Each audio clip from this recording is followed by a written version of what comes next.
Welcome to Beauty and the Gi, the podcast about jiu-jitsu and life. I'm Jen Eads, a white belt full of curiosity and questions about all things jiu-jitsu. And I'm AJ Clingerman, a purple belt, and I'm completely obsessed with jiu-jitsu. Yes, you are. Yes, I am. I think you should do the honors of introducing our guest today. Okay, so we brought on this super hot guest today, and I know you can't see him, but trust me, he's super hot. My husband, James Clingerman. Woo! Yay! Me. Welcome to Beauty and the Gi. Well, thank you. Thanks for having me. Yeah. So today's a very special day for us. Today we celebrate 20 years in business. Yeah, that's crazy. It's insane. Not that old. I know, right? You definitely don't look it. No. There's like rumors going around all of the jiu-jitsu community that James is a vampire. I can see that. Yeah. Yeah. Because he has not aged since we opened the school. Not true. Maybe body-wise. Looks-wise, he looks exactly the same. It's really not fair from the wife perspective. Right.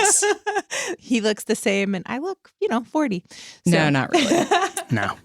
You both look like children across this. So, would you like to tell us a little bit about yourself? No. No? Okay. I will. I'm a third-degree black belt. I've had my black belt right at 12 years now. So getting close to that fourth. A couple years to go. We've owned and operated Indiana Brazilian Jiu-Jitsu Academy for 20 years. And then we also co-own Endurance BJJ. That's we're at about almost 2 years now, right? Yeah. Yeah. We have quite a few businesses together. TheFightHub.com. We sell a lot of products. We've got our own instructional DVDs, etc. Also available on streaming and download. Good. Every time I say that, everybody's like, nobody buys DVDs anymore. Not true. It's not true, number one, but it's also available on digital media. What else? We run the Ego. We run the Extreme Grappling Open.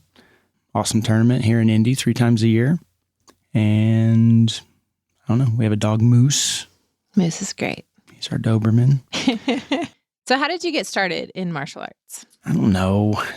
I don't. I really don't. So I always tell people I was attracted to it like from day one. When I was a little kid, I wanted to fight, and I probably I was a shy kid. In quotations, like probably today would have been diagnosed with like social anxiety disorder. Like I don't function well in groups. Don't like it. Just thinking about people listening to me talk right now is pretty. It's making me sweat. But when I was like, I don't know, 13 or so, my dad dragged me to a karate class, and it sucked. We trained for a while, but it got me into the flow. I was able to kind of go into a group and understood like, okay, I want to do this, not karate necessarily, but I want to learn to fight. And so I found a Japanese jiu-jitsu academy and started there, and Here we are. Here we are. So tell us just about, March 3rd, 2000. Yes. It's a million years ago, or 20, but feels like a million. That wasn't ours Correct. to begin with. Correct. So tell a little bit about that, and we'll start there. Okay. Yeah. So, I started Brazilian Jiu-Jitsu in 1997 with a guy named Greg Eldred, who was under the Hoist and Horion Association. Met Scott and Eric Sullivan around probably 98, early 99, something like that.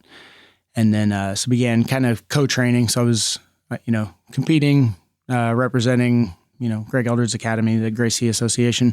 But I was training with Scott and Eric Sullivan probably more. So in 99, late 99, I made the official switch over to that team, which was Mario Roberto at the time. And someone talked Eric into opening a jiu-jitsu school.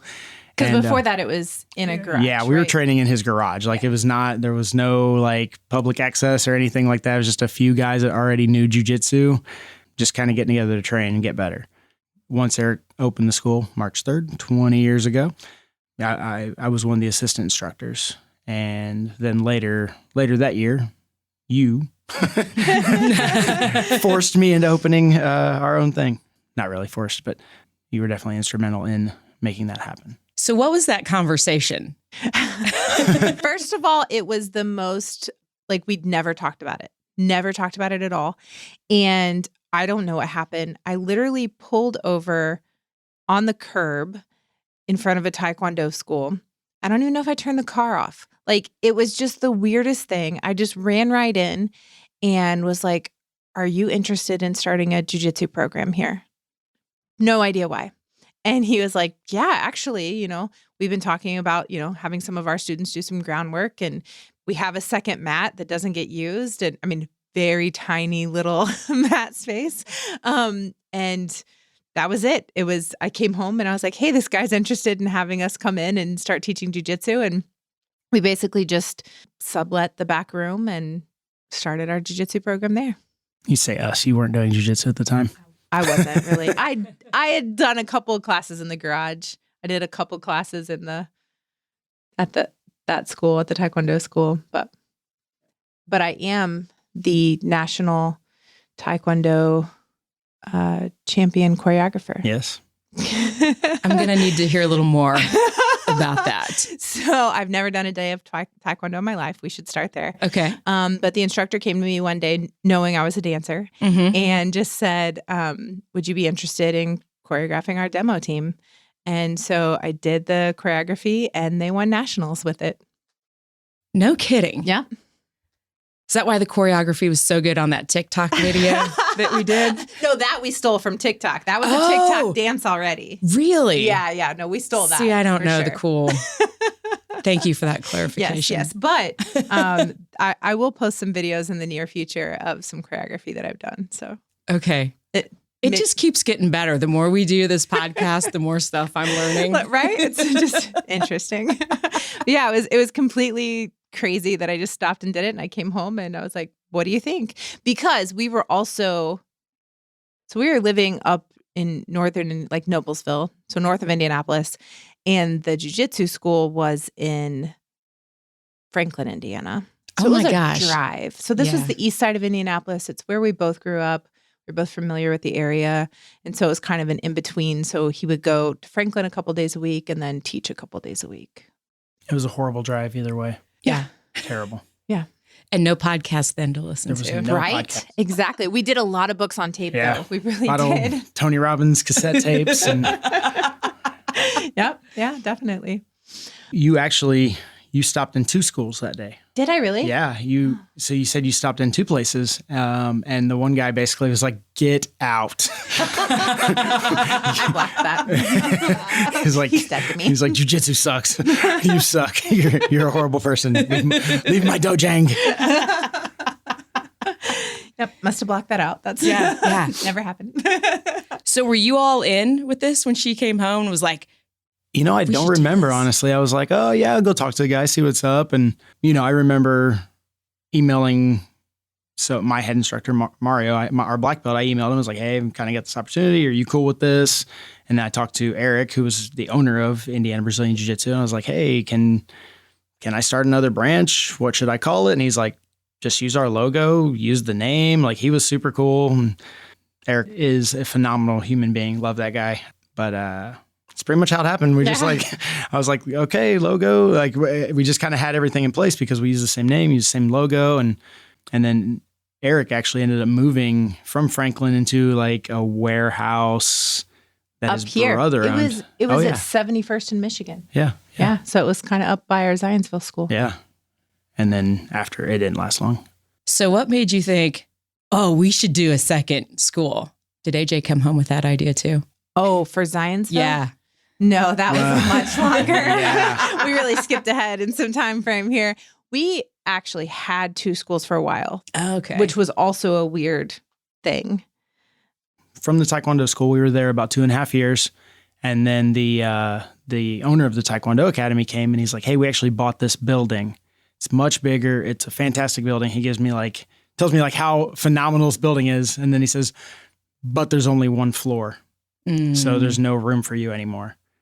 And I was like, okay, well, how long? And he's like, oh, you've got 2 weeks to be out. Oh my gosh. We literally we had to close our academy. So one of my students let me teach out of his garage for 2 months while we found a building to lease. Oh, wow. So we ended up moving down to Greenwood, which we're still at. So we've been in Greenwood like over 15 years now. Yeah. So I taught out of a garage for 2 months. I mean, it basically just wiped the academy out. Like we pretty much had to start all over when we moved to Greenwood. And then, I ran there for years. And then one of my kind of students, kind of like old school training partners came to me and he's like, hey, I got an opportunity to start a jiu-jitsu school. Will you come look at this place? Tell me what you think, blah, blah, blah. So we get there and it is the exact same building the original IBJJ was in, like the same suite and everything. Yeah, it was still had our heavy bag mounts, our like mounts everything. Yeah. And, which, once we got there, he was like, oh, I didn't realize it was the exact same spot. And we looked at it and I was like, yeah, I think, we talked about it. I was like, I think we can help you out. Like, that would be great. The next day he backed out. Oh no. And AJ and I were like, you know what? It's so cheap. We can do this. And so we went ahead and opened a second location and we had instructors down there. We would, go down sometimes. What did we run? We ran it for about 4 years, right? Yeah. And then it got to the point where like no one cared about it as much as we did, you know. Guys would show up to teach class and then they would leave and it was the guys that were supposed to be cleaning, like the paid janitor wasn't cleaning and oh wow, they were all kind of like not telling on each other type deal. So, and they kind of created like a us versus them culture. Like instead of it being one team, one academy, it was like a Southside versus, versus James. Yeah. And it was also Indiana Brazilian Jiu-Jitsu Academy. Like we kept the name, it didn't have a different name. So yeah, there was a very us versus them kind of mentality. It was funny though, because like we went in 1 week span from not wanting a second location to partnering that we were going to get a second location to like opening a second location in a week. Like it was just a whirlwind and it was good. Like we met a lot of people. We got new students from it that then moved to Greenwood once we closed that place. But all in all, it was a headache. It was a lot of work. And so how we ended up with Endurance, James's first black belt owned Endurance. He opened it and then fell in love and wanted to move to Maryland. So he asked us if we wanted to buy it. And we said no. No. No. I was like, not a chance, homie. I'll give you some money for the pads and the mats. I'll buy all your equipment, but I don't want the school. And then we were kind of talked into yes.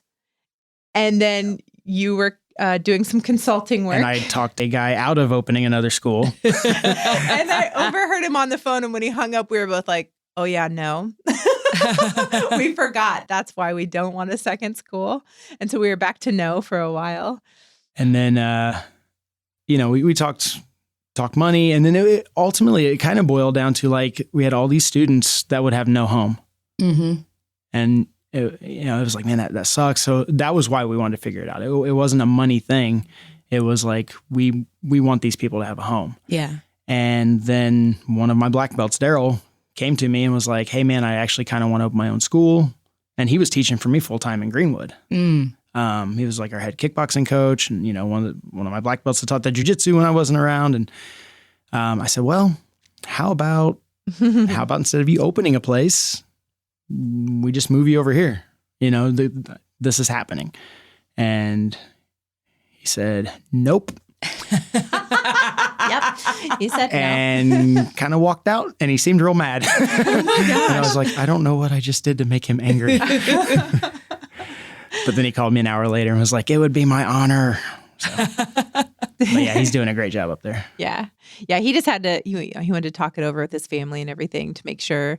But yeah, so it all went back and forth a lot before we decided that yes, it would be a good idea for us to have a second place. And it's not always easy, not to be, whatever, but probably hardest on me just because I teach at both academies several days a week. I do the most back and forth, but I don't regret it at all. Like I love it. I love teaching up there. It's going really well. We love the people. And yeah. So we've actually moved from the original building we were in. We moved onto the main street. We've got a much bigger, much nicer place. We've increased the academy, the attendance and everything by quite a bit. I don't know that I ever would have started if you weren't in Zionsville. Right. Yeah. Because Greenwood's far for something that you don't know if you're Yeah. gonna like it. Yeah. And I mean, like you'll make the trip to Greenwood now to Right. train, but you might not have had you not already had the bug. Right. Exactly. Yeah. I don't think it ever would have happened. Yeah. Because I think we'd talked about me doing it. And then when you had Zionsville, I was like, oh, well, that's really close. So there goes that excuse now. Thanks. Aren't you glad? I'm so glad. Thanks for buying a school there to you're get very me started. welcome. I did it just for you. But I mean, like, he's right. Like, we wanted, those were our teammates. We didn't want them to end up dispersed or quitting jiu-jitsu or anything like that. We wanted them to have a home. How has it been growing the business from 20 years ago? Was there any other, other than garages in Indiana, was there really that many other places to train? No, not really. I mean, we were the first in central Indiana to have a full-time academy. Like I said, Greg, my first jiu-jitsu coach, he's like an engineer or something. He's still got like a really nice job. He, at the time, was teaching twice a week out of a basement for an insurance place in Westfield. Oh, wow. It was a tiny little room, probably not even as big as the room we're in. Tiny little room just in a basement. So I drive an hour plus up there a couple times a week, And so there really wasn't like, you see karate schools and strip malls everywhere, but there was no jiu-jitsu like that anywhere. So we had the first actual like jiu-jitsu business in Indianapolis. But yeah, we didn't know anything about business at all. Idea like what it was, we were doing. I was like, guys, I teach jujitsu. Come do jujitsu. Everybody wants to do jujitsu. Like it's the fastest growing sport in the world. Why aren't you doing jujitsu? And I taught MMA and kickboxing and all the things, and it just, people just weren't coming in. And some people would come in and go, oh, this is hard. I thought I could just do a kata and look in the mirror and like do some dance moves and I'd be Van Damme. And well, people didn't really know, so one, we could get people from 2.5 hours away to drive to us because they knew what jiu-jitsu was. Right. So they knew the value of James and his teaching. So people would drive from far away, but nobody in the neighborhood behind us was coming. Right. Because people just didn't know what jiu-jitsu was. Yeah. So you should, the family that came in to learn jiu-jitsu. Oh, yeah. So this was after we had moved out of the Taekwondo school. We're down in, this is also like probably I wasn't the best at talking to people and getting them to do jiu-jitsu. Yeah, we've come a long way. Yeah, But so I'm in the middle teaching class one night and good sized class. And this For the time. Yeah, for the time. And this family's a mother and her son and daughter. They come in. And so we had a very small lobby, no seats or anything. So they're like, hey, we're interested in jiu-jitsu. And I said, well, I just started the jiu-jitsu class.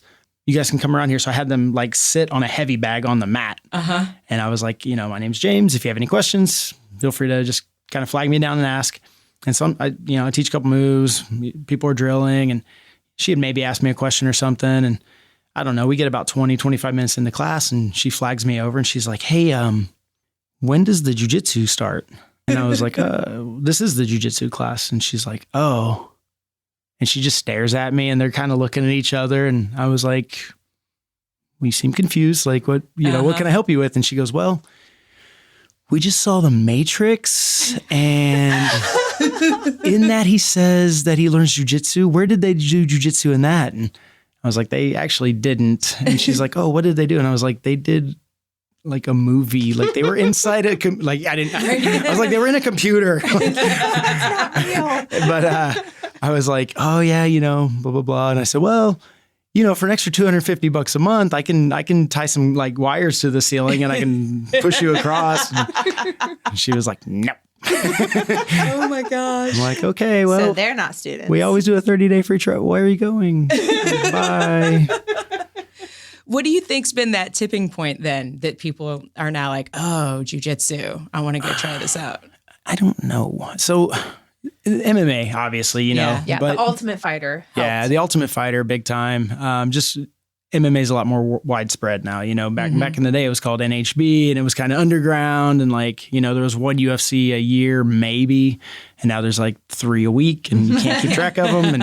But it's on every major network and it's on pay-per-view and it's online and everybody's talking about it. And, we're talking about it on this podcast. And so it's much more popular now. But also jiu-jitsu is kind of at the point now where it's kind of becoming popular as well, aside from MMA. It used to be you did jiu-jitsu to fight, right? And now jiu-jitsu is kind of this growing sport on its own, and jiu-jitsu by itself is becoming more popular, and then the no-gi stuff's becoming more popular. There's guys making big money in events like EBI and Abu Dhabi, and then they get popular and they're teaching. So it's just a lot more mainstream now than it was 20 years, even 10 years ago. Yeah, I don't think, I mean, I might have heard of it before you, but then I was like, whatever. Yeah. Yeah. Well, and that's a big thing, like the big differences are there's, so much more to the internet. Right. I mean, when we were first, like there really wasn't YouTube when James was first doing jiu-jitsu.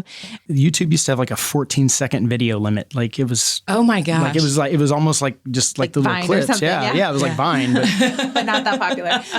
And then, like we had web TV was our internet. So it wasn't like we were really getting to like watch videos. Yeah. Same with like the podcasts and even just, I post all the time about our women's training. So people are, they see it, they feel more comfortable with it. They understand a little bit more about what it is. So it's really helped it to grow for sure. And talking about, helping to spread the word and talking about all the different reasons you might do jiu-jitsu. Like people might think that you do jiu-jitsu to fight. And that's just not why most people do it anymore. Do you know that the fastest growing demographic right now in jiu-jitsu is women between 40 and 45 starting jiu-jitsu? My people. Right? Yeah. That is awesome. Like women starting jiu-jitsu between 40 and 45 is the fastest growing demographic. That means I'm going to get some fights. Right? I think that's so cool. I think that's really cool. So everyone that's like, man, I'm too old to start that. You're not. You're just not. Well, and I think too, like at that age, there was no wrestling in high school for girls. Yeah. And I mean, I remember when I started playing basketball, like Y basketball, there was no girls team on Y basketball yet. Like if you wanted to play, you played on the boys team. Yeah. And you showed up and you just played. Did it. Yeah. Like, that was it. And that's so awesome. Yeah. There's and so I much love how opportunity. much like the girls wrestling is growing. Yeah. Like we have a lot of girls that are out of jiu-jitsu right now because they're in wrestling season. That's amazing. That would have never been a thing 5 years ago. And now all these girls are wrestling and they're going to grow up and do jiu-jitsu and murder all of us. Yeah. My mom was horrified that I would play football at recess. I can't imagine if I came home and said, I want to do jiu-jitsu. Right. And it looks a lot like wrestling, Mom, but we wear pajamas. It's fine. and we choke people and try exactly. to break their limbs. Yeah, it's way more awesome. I'll never forget my mom going, what happened to my little dancer? Like, well, It's just a different kind of choreography. It's just different. And one thing, like just from the female perspective that I really like about jiu-jitsu versus like growing up in dance, jiu-jitsu is very body positive. Like you use your body, it's a weapon, but dance was, you've got to be smaller. We're going to order these costumes too small for you so that you have to lose weight to fit into them. Gosh. Like just stuff like that it just, there's a lot more body positivity in jiu-jitsu. I like that a lot. Yeah, I do too. Like I've got it. Yeah. So I'm going to use it. Use it. Exactly. I was doing a kind of like semi-private the other day with two girls and, the one girl outweighs me. And so she's like trying to be real light on her partner. And I was like, I guarantee you will never be as heavy as me. Like, yeah, you can try to be as heavy as you want. I will still feel heavier. Right.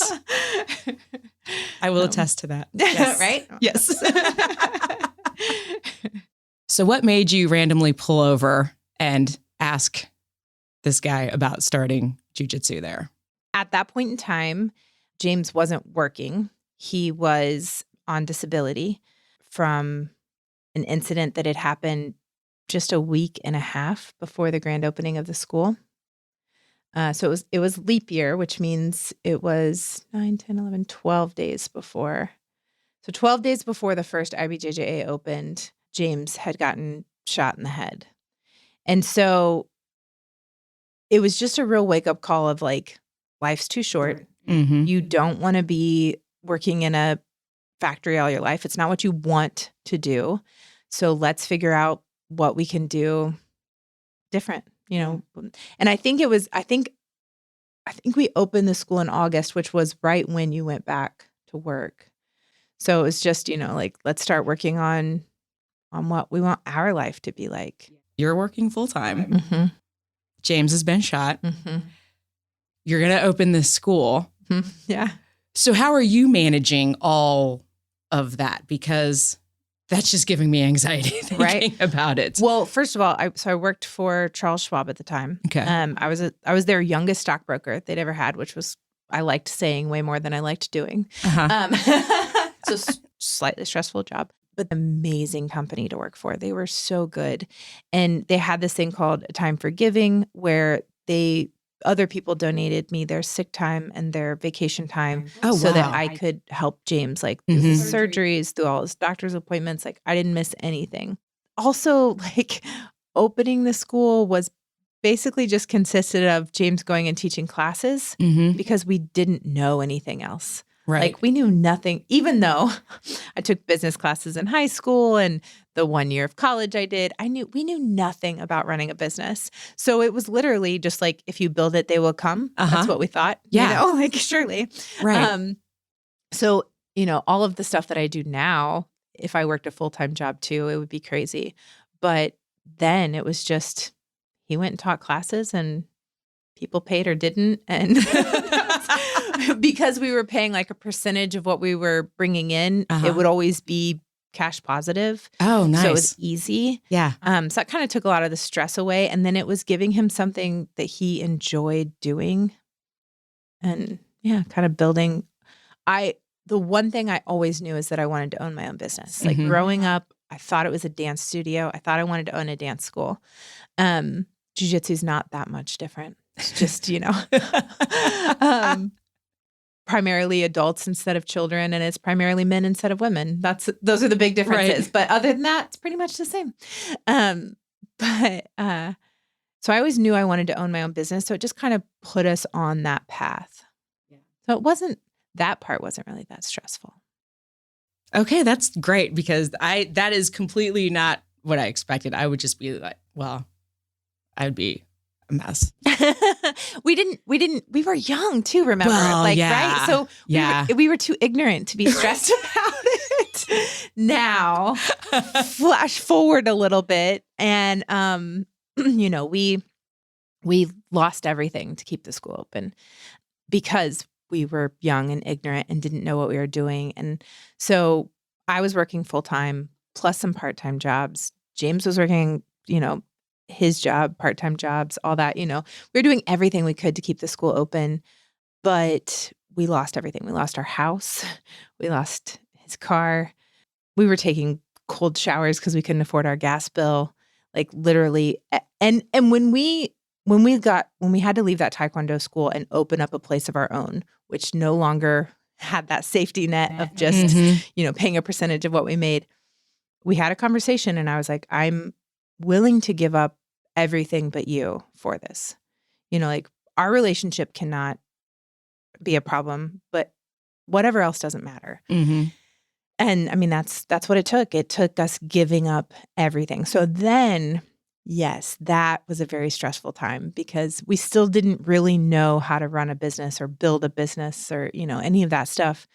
We just knew how to work really hard and put everything we had back into the business. And so we were lucky. My stepdad had a little teeny tiny house for us to rent. So small. So small. So we went from like 1,750 square feet to about 700 square feet.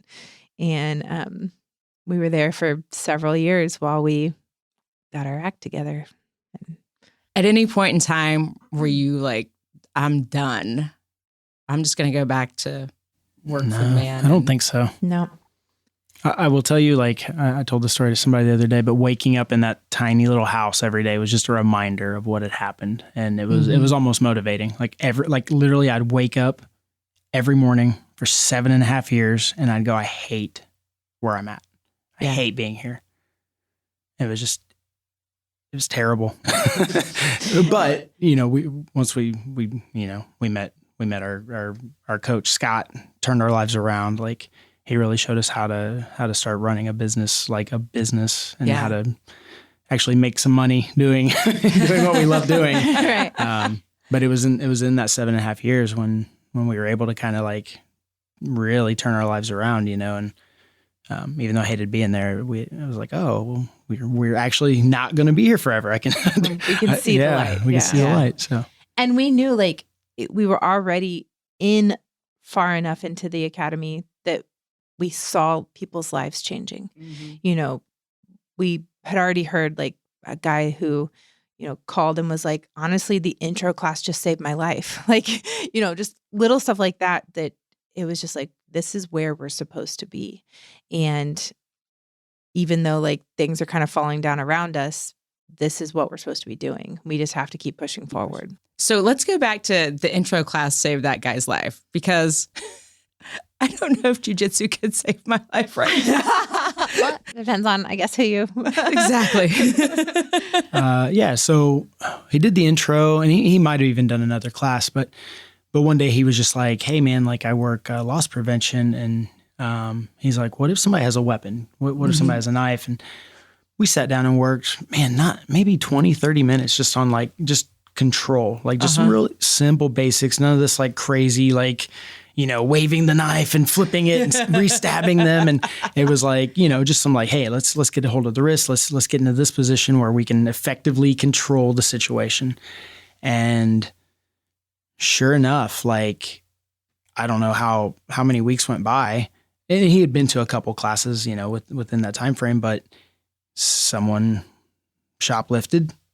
He tried to stop them, and they pulled a knife and attacked him. Oh my gosh. And he was able to control the knife, take the fight to the ground, dominate the position where he could not be attacked, and was able to hold the person down until the police were able to come and arrest him. That's amazing. Yeah, right? Yeah. Yeah. It's like, all right, you know, it's just, you know, not that that's little stuff, but like it was those kind of things that we were just like, all right, we can't stop. You would think you would join the academy after an amazing experience like that, but he didn't. He didn't. He knew all he needed to know. He knew he could defend against a knife attack. What more did he need? Saved your life after 2 weeks, man. Imagine what 2 years will do. No kidding. Well, people are interesting. We've talked about it briefly on the podcast before, but I would like for people to hear from you what you kind of grade on from a like promotion standpoint. So we don't do testing at the school. I always say, you know, Coach James works with you. He knows when you're ready to level up. So I'd like to have you kind of talk through that. Yeah. So I always talk about 4 pillars, kind of 6, but the main 4: time in, level of knowledge, how well do you roll, how well do you compete. So one thing is with those pillars, like if one is weak, the other 3 have to compensate. If 2 are weak, the other 2 have to really, really compensate. So time in, you know, like typically with us, white to blue takes about 12 to 24 months. So 18 months on average. Then the other belts, you know, there's blue to purple is always the longest belt, purple to brown, brown to black. You know, there's years in between those typically. So I have time a question. in. Yeah. Why is blue to purple the longest typically? Blue belt's kind of where at blue belt, you have a decent foundation, and then you kind of expand on that foundation. So, you know, I'm a firm believer in having a strong foundation. The stronger your foundation, the higher you can build a building, right? Like the taller the skyscraper, the deeper the basement. So that blue belt, getting to blue and then blue to purple is kind of like building the foundation and then mastering the foundation. And then you're adding to it along those lines. But that's why there's a lot of talk. People think there should be another belt in there to kind of like chop up that like white, blue, purple area. But just be a blue belt for a while, you know. So I tell people I had my blue for 4 years, pretty much to the date, like 4 years to the month. I competed in every tournament possible. I went 2 years without even losing a match at one point. Maybe a few like open weights, but like in my weight, like I won every tournament I went to for 2 solid years. And that was year 2 to 3 or 1. Yeah. From 1 year in to 3 years in. So I still had another whole year before I ever even got promoted again. Oh, wow. And that was training 6 days a week. Like, my students don't train as hard as I trained when I was a blue belt. They don't compete as much as I competed when I was a blue belt for the most part, The blue belt's it's just a long belt. It's just, I don't know. It's how it is. It's a lot to live up to, guys. It's a lot to live up to. 6 days a week, compete every weekend for 4 years. I do you my best. might get a stripe. Maybe a stripe. But yeah. Oh, so yeah, time in, level of knowledge. Obviously, like anything, you have to know the techniques. You have to be able to teach it. You can roll great and that's fine. But if you can't show somebody a basic move or have an idea of what you're actually trying to do, then you're not going to get ranked, Mm-hmm. Rolling, obviously, jiu-jitsu is not like some of the other martial arts. Like in traditional martial arts, you can do your katas and you can kind of know the moves, but never, not one single time ever put them into practice. So you never have to actually hit anybody or get kicked or anything, and you can get a black belt. Jiu-jitsu is not like that. Jiu-jitsu, you have to be able to use it effectively against someone who also knows it, or at least against somebody who doesn't know it, maybe. I don't know. But you got to be able to use it. And then, when I started jiu-jitsu, it was to compete. And that's what everybody was. Like, if you were one of the guys that didn't compete, you were the weirdo. Really? Oh, yeah. Like, if somebody was like, I don't think I want to compete, we're like, oh, well, then we don't want to train with you because something's wrong. Like I don't know. I know you have an infection or something. I don't want to touch you.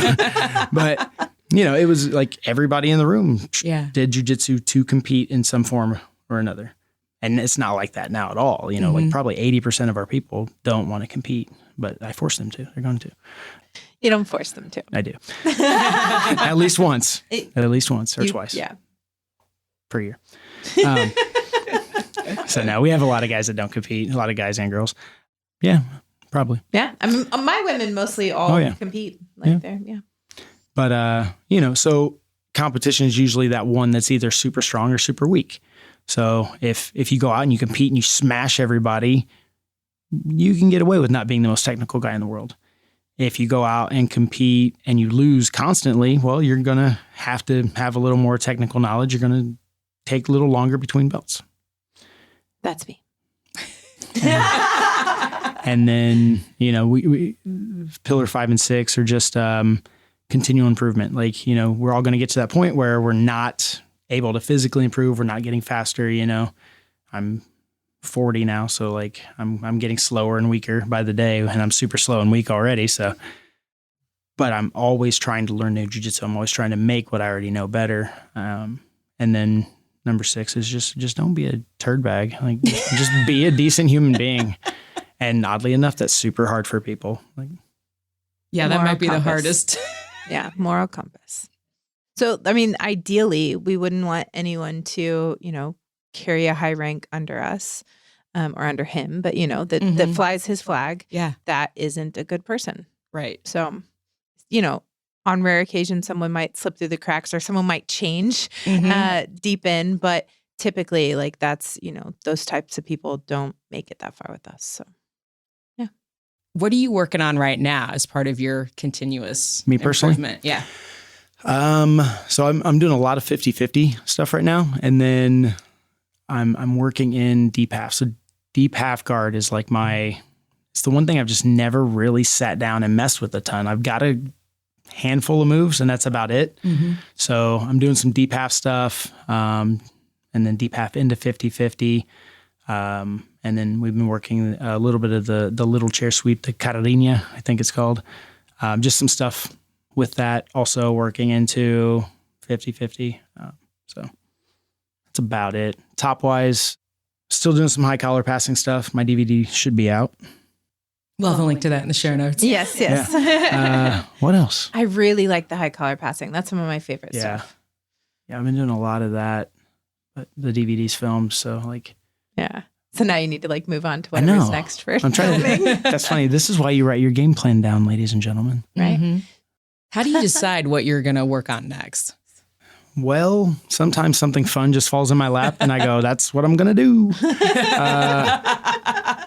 Other times I have a glaring weakness, like deep half. So, people come to me with questions and I'm like, I don't know the answer. So I guess guess I'm doing deep half guard for the next 6 months, you know?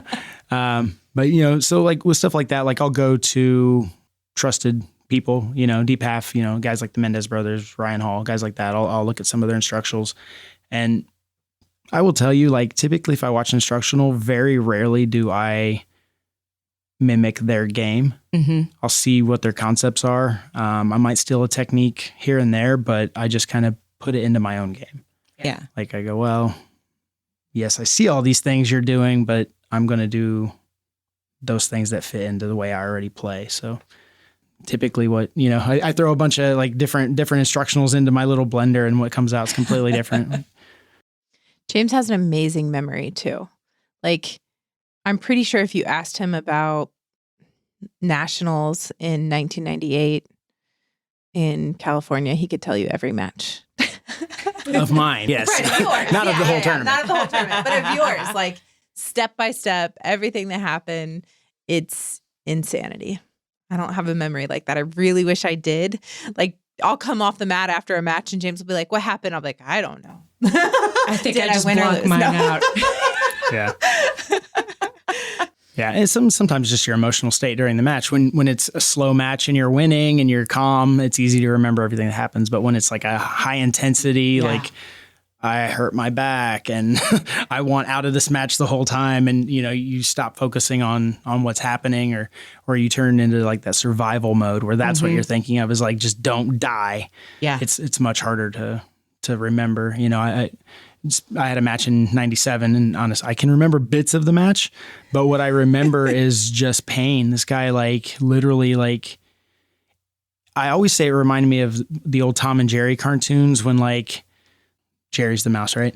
When he gets like the super potion and he's a muscular mouse and he like grabs Tom and just like boom, boom, boom. That's what this match felt like. The guy chipped like 6 of my teeth. Like, it was, I hurt my shoulder. Like, he manhandled me.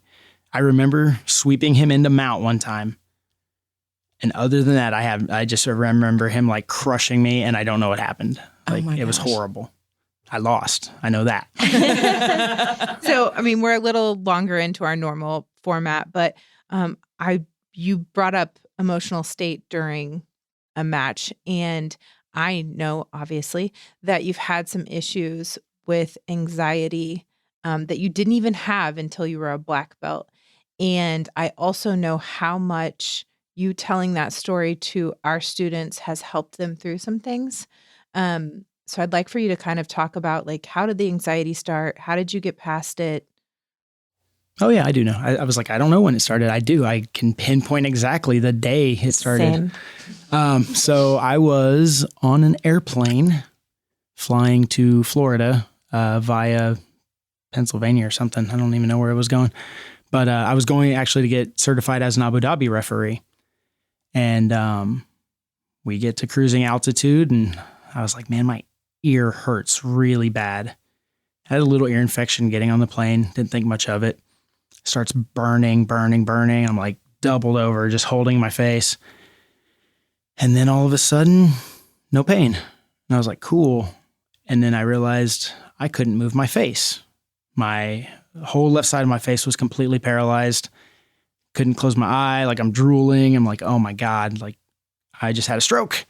So you do a little stroke test, you know, moving my hands, getting them above my head. You know, I'm like, okay, I'm answering all the questions. I take my pulse. I'm like, not a stroke.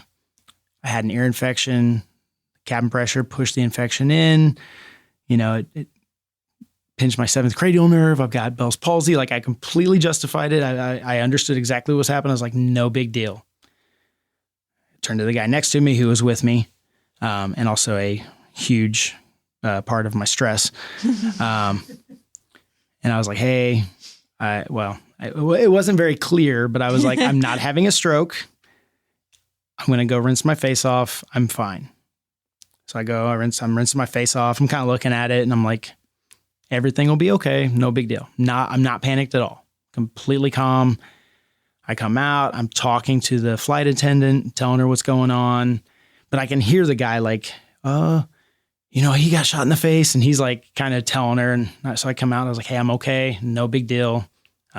This is what's happening. And then I'm kind of laughing about it, and then all of a sudden I get real dizzy and I was like, whoa. So I sit down and then my heart rate starts going. And then I'm like, just things are going haywire. And I was like, this is horrible. So they break, we're on a plane.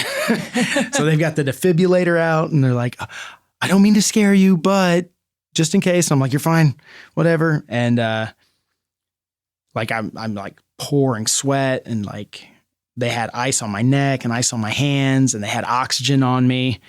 And I'm just sitting there, and I remember like everything going black. Like it was like when you get choked and you're starting to black out, like that's what was happening. And I was just like, this is it. Like, I'm probably going to die. We were 40 minutes from landing. Like, I'm literally going to be dead on this plane.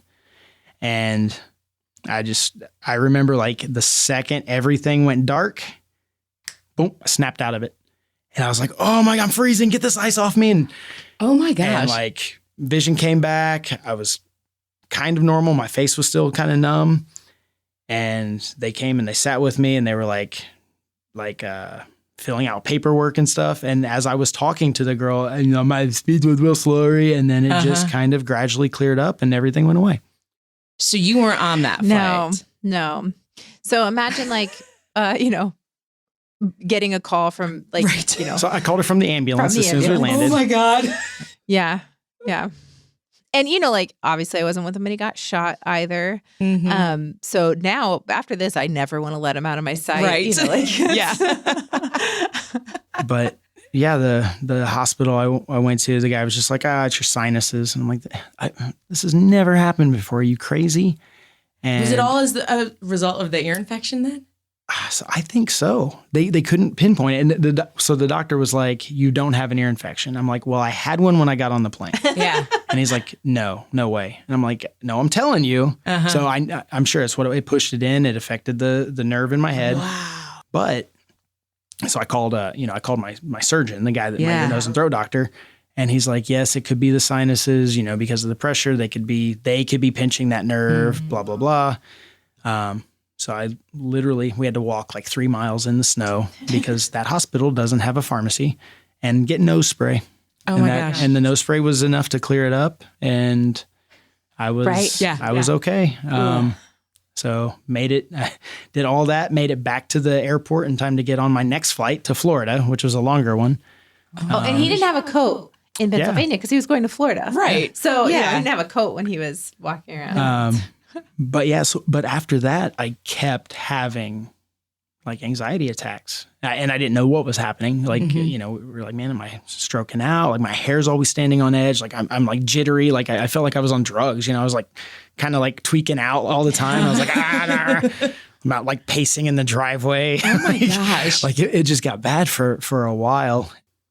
Yeah. So I didn't fly for years and years and years. And then even once I started flying again, I would still have that. Mm-hmm. Like we'd hit cruising altitude and my face would start going numb, and I would have to, I still to this day, I keep sinus spray and eardrops on me, and I've never had, it's been years since I've even had a little bit of an issue, but I make sure my sinuses are clear. He just recently took his first flight without me since that one a decade ago or more, well over a decade ago. So I was a little nervous having him fly without me, but it went fine. I was good. Well, I think you were pretty motivated to make that trip. Yes. So why don't you tell us about that trip a little bit? So one of my very absolute favorite bands is Tool, the lead singer of Tool, also lead singer of Perfect Circle, Pussifer. He's been in a bunch of bands. A guy named Maynard James Keenan does jiu-jitsu. He actually owns a jiu-jitsu school down in Arizona, blah, blah, blah. He owns like 7,000 businesses. But I've always just kind of had like this little bucket list, like, I'd like to train with Maynard. That would be really cool for me. It's like a selfish jiu-jitsu thing, right? And so I've tried a couple times, like a good friend of mine, Dan Camarillo, Dan's buddies with him. Maynard always trains with like Dan and his brother Dave. And Dan hit me up the other day and was like, Tool's just here. Mm-hmm. And I messaged Maynard on Facebook on his little account, and I was like, hey, bro, I'm Dan's buddy if you want to train. And, he didn't get back with me. I'm like, whatever. So Dan calls me. He's like, hey, Maynard just hit me up and wants a private before the Tool concert in Fresno, California. I was like, I didn't even reply. Like I was just mad because I couldn't go. I was like, no, not good. So he waited like 4 or 5 hours and then he just replies, are you dead? I was like, no, I just can't make it. And he's like, well, I haven't asked yet. So he's like, figure out if you can make it or not. So I was like, okay. So AJ and I talked and we're like, you know what? I can make it. Like, no big deal. I can make it out there. No way was I not going to make sure he got out there. No way. So I text Dan back. I was like, ask him, make sure it's cool. And then I'll go ahead and make it out there. And like, I mean, I don't even think 2 minutes went by and Dan sends me a thing like, hey, that'd be great. So book a flight, fly out there. Dan picks me up at the airport, crash his place. He actually worked a half day the next day. So we about lunchtime, head out, eat lunch, get to the venue. We went to the mall for a little bit first and walked around. Important information. Important part of the story. Dan's cool. I like hanging out with him. But yeah, I get to the venue and, met the head security guy who I'd actually seen fight multiple times. Like he used to fight in Indiana. Oh, wow. So, we knew a lot of the same people and stuff. And then we go in this little back room and Maynard comes in all ready in full gi and everything. And we do a little lesson. And, Dan taught. I mainly just got choked and armbarred. Nice. Got to show him a few things. He did put me out at one point. At the end, he was videoing like what he had gone over. And one of them it was side control, moving to north and south, good shoulder pressure on the neck, moving into the armbar. And he's doing it super slow because he's like kind of talking his way through it for the video. And I'm super relaxed because I'm just laying there being the dummy. And I was like, oh, wow, his shoulder's tight. I'm kind of fading. I was like, well, he'll get to the armbar soon. I'll be good. And then he goes for the armbar and I'm like, oh, I kind of wake up a little bit. And there was just this moment of like, oh, it was all a dream. No, it's not. I was like, dude, you totally had me out. Oh my gosh. But yeah, super cool guy. Just he seemed very down to earth, like real cool. Enjoyed the jiu-jitsu lesson. We got some cool like backstage passes. We got great seats to the concert. Like, nice. It was amazing. Yeah, definitely one of my jiu-jitsu selfish highlights, I guess. So real fast, just kind of going back to the anxiety thing. I want you to talk specifically about the bullpen when you had that moment. I think that's... So number one, before the bullpen even, I was sitting around the house one day and I was thinking about the anxiety attacks. Because, people kept saying, oh, you're having panic attacks, you're having anxiety attacks. And I was like, I'm the most like calm person you've ever met in your life. Even my doctor was like, you are not the type.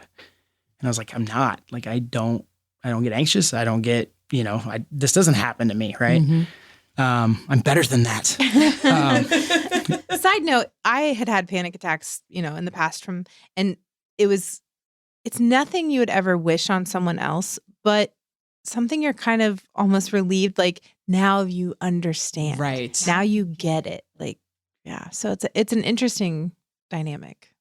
But yeah, I was sitting there and I was like, just kind of thinking about the panic attack and I started getting dizzy and I started blacking out. My hair, I was like, oh. And then it was like, I just did that to myself. I just forced myself into this panic attack. Like I thought it and I gave myself a chemical imbalance. Like, it was mind over matter in the wrong direction. And so I sat there and I just pulled myself out of it. How did you do that? I just said, don't be a sissy. Like legitimately, like it was like, don't be weak. You're being a weak person. Stop being a weak person. Ultimately. But no, I mean, really, I just kind of rationalized. I was like, you just did this to yourself. There's nothing here. Like, just calm down, breathe, a lot of breathing. And I pulled myself out of it. And I was like, cool. So I sat for a minute, kind of shook it off. I was like, man, I feel good. Okay, let's do it again. Started thinking about it. I forced it on. I forced it a little deeper that time. Did all the same stuff. Breathe, happy thoughts, don't be a punk. Pulled myself out of it. So I sat and I did it 6 times. And each time I let myself get deeper and deeper into it until like that 6th time, I almost couldn't make myself go into it anymore. But I was like, holy smokes, like this revelation, right? Like I'm doing this to myself. It's not some weird outside anything. It's literally all in my head, and I have absolute control over what's in my head. So I cleared it. Like I didn't have them for a long time. And then I would have them pretty much only, like every once in a while it'd be something weird. Like I would be standing there talking to somebody and I'm blacking out for no reason at all, you know? Oh my gosh. But like, it was, you know, it was one of those things where it was happening every day. And then it went to like once every 6 months or something. But I was having them when I would compete. Just be, you know, now I've got all this crazy external stress and also flying. Once I start flying again, I'd have it a little bit. Second Master Worlds. And I'm in the bullpen, which is where they kind of gather everybody right before you go to your mat. I'm first match of the day or first group, right? And I'm sitting there and I'm like, I start like kind of trembling. I'm starting to like, can't breathe and my mouth's getting dry and I'm like kind of dizzy. And I just stopped and I looked around and I was like, this is amazing. Like I'm out here competing at the pyramid, like all like black belts as far as the eye could see. Like that was all you could see. Just all these amazing black belts, all these guys I looked up to. And I was like, this is really cool. And also I'm one of these guys, you know, like I'm not even like watching from a distance, like, oh, look at all this here. Like I'm like standing there and I'm kind of in the club, you know? And I just smiled, just put a smile on my face. And I was like, I don't care what happens. It's jujitsu. Jujitsu is easy. I do that every day. Like this is awesome. Like I'm fortunate enough to get out here and do this. And just looking at it that way, like that I'm fortunate and able to get out and do this. Like nobody's making me do it. There shouldn't be pressure on competing, right? You do it because it's fun and you're able to. So I get over to my mat and I'm kind of stretching out a little extra and, you know, just some little warm ups. And my buddy Ray, who was kind of cornering me, he comes up and he's like, all serious. He's like, hey bro, are you okay? You know, cause he kind of knew. And I was like, just couldn't stop smiling. I was like, dude, I'm phenomenal. Like you have no idea. And I went out and I had honestly one of the best matches of my life. I stuck with my game plan. Also, I accidentally registered up in weight. And so, you know, and this was right before I went to Master 2. So I'm like the oldest guy in the bracket. I'm by far the lightest guy in the bracket because I'm basically competing up 2 weight classes because I'm a light middleweight. And I had a great match. I hit the takedown I wanted. Everything in my game plan worked the way I wanted, minus this guy was just better than me. He was faster, stronger, younger, and better at jiu-jitsu. Like I'd do a move, he'd counter, I'd counter, he'd counter, I'd counter, he'd counter, I'd counter, he'd counter, and I didn't have any answers for that. Yeah. Like he extended my game plan as far as my knowledge base went. He beat me. He won the match in the end, but it was a close match. And he went on to smoke the next guy, like just murdered him. And then he lost on a ref decision to a 3-time world champion the next match. Wow. And then 2 weeks later, he won Abu Dhabi Pro Black Belt division. So I felt great. I was like, wow, that was a good match for me. Like it was a slim margin. But it made me come back and it just expanded on my game plan. I was like, okay, this guy did this when I got here. Nobody else has ever done that. So then I had answers for, you know, like 3 or 4 different positions of just places I had never been, you know? So it was awesome. But, you know, I still had a little anxiety here and there competing. But these last few tournaments I've gone to, I've been pretty free and clear. Same with flying. You know, in flying, it was weird because I'd realized like I have no control. Yeah. Like what happened before, that was on me. I know that was on me. That doesn't exist anymore. So any anxiety I have, like I just have to let it go because either the plane's going to land safely or it's going to land not safely. Like it's not on me at all. Like I have zero control. So what happens, happens, right? But when I was going into jiu-jitsu matches, my thought process had to be the exact opposite. I couldn't go in and go, well, whatever happens, happens. Because that means I just I go and lay down and so whatever happens is on me. I have to go out there, be very intentful of exactly where I want to be, what I want to do, and I have to make it happen. If it doesn't happen, I tried. No big deal. And so just kind of thinking about it that way, you know, like number one, I'm happy to be here. I get to do this. It's a privilege, you know. Things in my life are going in a direction that allow me to spend money and take time off and come compete, right? So, and then I'm out here. I want to do it. Otherwise, I wouldn't spend my time and money doing it. And then it's just on me. I go, I do it. And if things work out, awesome. If they don't, I wake up the next day. I'm not hurt. Everyone still loves me the same or hates me the same. Like, there might be one guy that's like, I beat Clingerman. Yes. Post it on YouTube. That's actually how I started a YouTube channel, because the only matches of me online were the few guys that beat me. And I was like, that's good motivation. Yeah, that is good. I guess I got to put matches online now. I'll just put a highlight out. So this has been great. But before we let you go, there's always one more thing. Do you have any on the mat and off the mat tips for us? No. Yeah, sure. So I knew this was coming. I prepared and I didn't come up with anything. But as the conversation went, I think, so often the on the mat and the off the mat tip are almost identical, right? It's because everything in jiu-jitsu applies to both. They apply on and off the mat. So I would say, on the mat and off the mat, just enjoy where you're at. Be thankful that you're there. Be thankful you're able to be there, that you're in a place in your life that you're able to train when you're on the mat. And, I always tell guys like look around the room. Nobody on the mat wants to be somewhere else. Everyone in the room, this is where they've chosen to be. This is where they want to be. There's no unhappy people there. And then, off the mat's the same. Just be fortunate that you're where you're at. And if you're not happy where you're at, it's up to you to change it. And I think with that, we'll just wrap it up. Yeah. So where can people find us? You can connect with us. Well, first of all, if you have not subscribed to the podcast yet, go ahead and subscribe so that you do not miss a new episode as soon as they drop.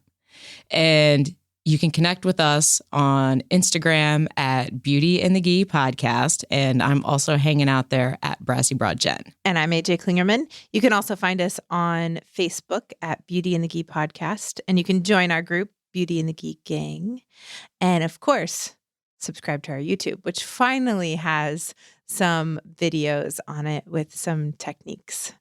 So good. Sometimes that gets hard for me. Like, I get in my own head a little bit, even though I coach so much against it. I get in my own head a little bit. So sometimes it's hard for me to do those videos, but we finally have some videos out there. Yay. And we love hearing from you. So send us a DM on Instagram. Let us know if there's any topics that you want to hear us cover in future episodes. Just let us know what's on your mind and where you're listening and where you're training and what you're working on. Yeah. And after listening to James today, I think we're going to do a future episode on game planning. I think we should really dive into that a little more. I think so too. Come back for that. Exactly. And we'll see you on the mat.